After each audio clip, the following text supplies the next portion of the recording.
Yeah, like you said, proud to get the victory. Anytime you go on the road and play a district opponent in 2-6A and come out with a victory, that's a good thing. And so, overall, proud of the kids. I thought our defense, played a good game. We bent a little bit between the 25s, in the open field, but we came up with some big stops when we had to, came up with some big plays when we had to, and so was really, really proud of them. They were out on the field quite a bit. I mean, they ended up running 71 plays to our 38 plays. So, our defense was out there the majority of the time. And so, to hold them under 30 points when they ran 71 plays, I was proud of that effort, proud of them. And then offensively, we had 6 possessions, scored 4 times. Obviously, we would have liked to score the other 2 times, but we didn't. We did a good job to start the third quarter when we got the ball. Even though we didn't score, we did use up a bunch of the time in the third quarter, and so that was a good thing. We had some explosive plays again with Tyler through the air, once to Kevon Rice and once to Jacob English. Both of those were explosive plays, big plays, and then he also created some explosive plays with his legs. And so really that was kind of the difference on offense. And then, again, special teams, thought we played solid again on special teams. And so all around, pretty good effort, pretty good game. Certainly has some things we can improve on. But, again, anytime you can get a win on the road, that's a good thing. It seemed like the game kind of went like you said it would last week. They like to go for it on fourth down. It's hard to stop them. They're going to get chunks, but it's hard to stop a team, 4 plays in a row when they go for it every time. But it seems like that's exactly what you did. They got their yards and they had a lot of time of possession, but they couldn't punch it in at the end. And then offensively, really efficient with your, not a lot of drives, but really efficient there. Yeah. Yeah, we knew that they were going to, run the ball. I think they only attempted 2 passes, maybe 3. I can't remember for sure. I know we got a sack on one of them, and so they just attempted 3 passes all game. So we knew that they were going to run the ball. We knew they were going to eat the clock. We knew that they were going to go for it on fourth down. And 2 of those fourth downs late in the game, they got by maybe a half an inch. It was really close, and we knew all those things going into the game. So, again, just proud of our defense. They didn't give up any big plays. They kept it in front of them. They tackled well. And so, again, just proud of them. Thought that was one of the better games that they had played all year. And then, like you said, offensively, we were efficient, scoring 4 out of the 6 possessions. That's pretty good at the end of the day. And so there's certainly some things we can continue to improve on, but again, overall, just proud of our team. Talk about Tyler Hill, because he's a dual threat quarterback. It seems like he's gotten better all year, and he's got to be one of the more dangerous runners I've seen from a quarterback in a long time, because he's just got that breakaway, game-breaking speed. Yeah, he is. He's a true dual threat. He's throwing the ball well, and then obviously with his legs, when he sees a little crease, he's real dangerous in the running game. And so, like you said, he's gotten better throughout the course of the year. He's playing more consistent, and then he just needs to continue to build on that.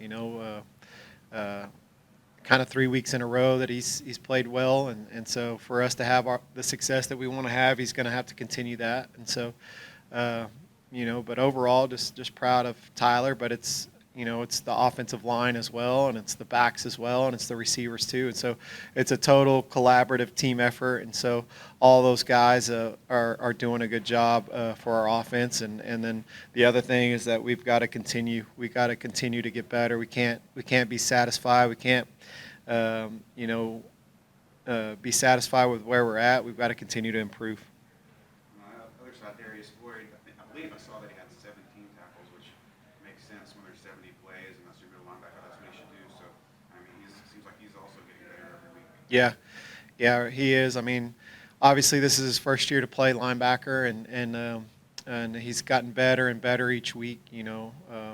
Like you said, he's had a ton of tackles throughout the course of the season, and then like you said, 17 tackles against Midland High. And so he's you turn on the film and you watch him, and he's doing some really impressive things as far as, scraping off blocks, getting over the top of blocks, and then finishing, making really good open field tackles. And so when you see that on film, it's pretty impressive. And so, certainly Darius is a good football player. He's been on our varsity since his sophomore year, and he's really coming into his own now at that middle linebacker position. And you mentioned, not feeling satisfied and needing to get better. I'm sure you definitely don't want to have any letdowns at this point, but what are the things that y'all still need to improve on?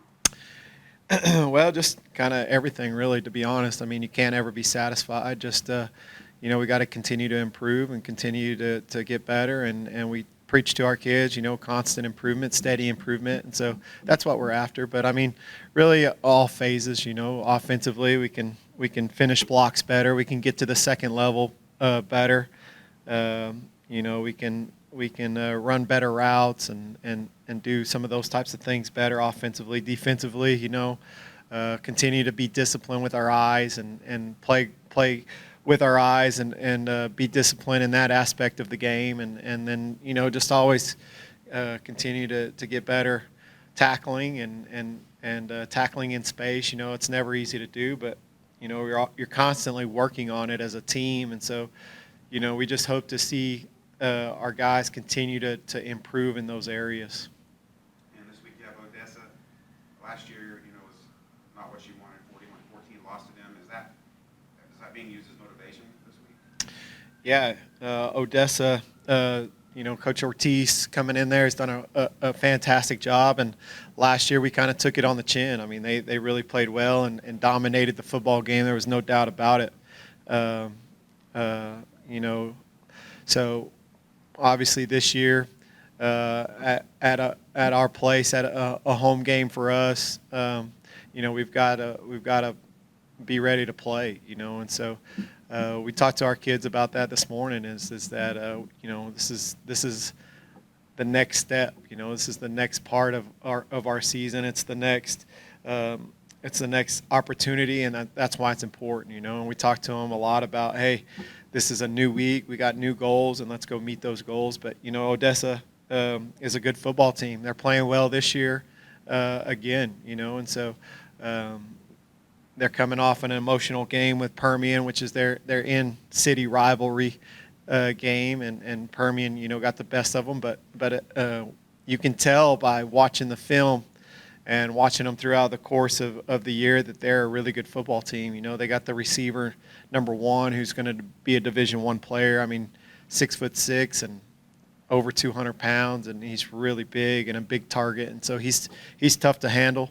And, they got some good size on their offensive and defensive lines and playing good defense. And then offensively, they've been explosive throughout the course of the year. And so it's going to be a big challenge for us, but, hopefully we're ready for it and we meet that challenge.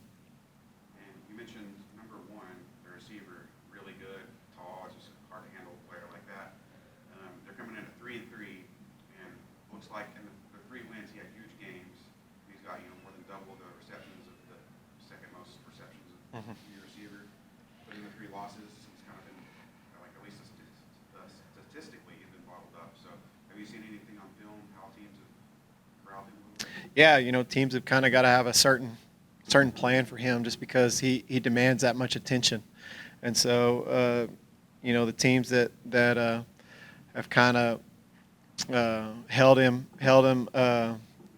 to not his average, they've kind of had a guy press him up close to the line and then kind of had some help over the top. And so they also do a really good job of moving him around. Like, he doesn't just play one position. He plays receiver on the outside. He can move to receiver on the inside. He's also played tight end. He's also played in the backfield. He's also played H-back. So Odessa High's done a good job moving him around, so you can't just know where he's going to be. And so that presents a challenge as well. And so obviously he's a good football player, and we're going to have to know where he's at on the field.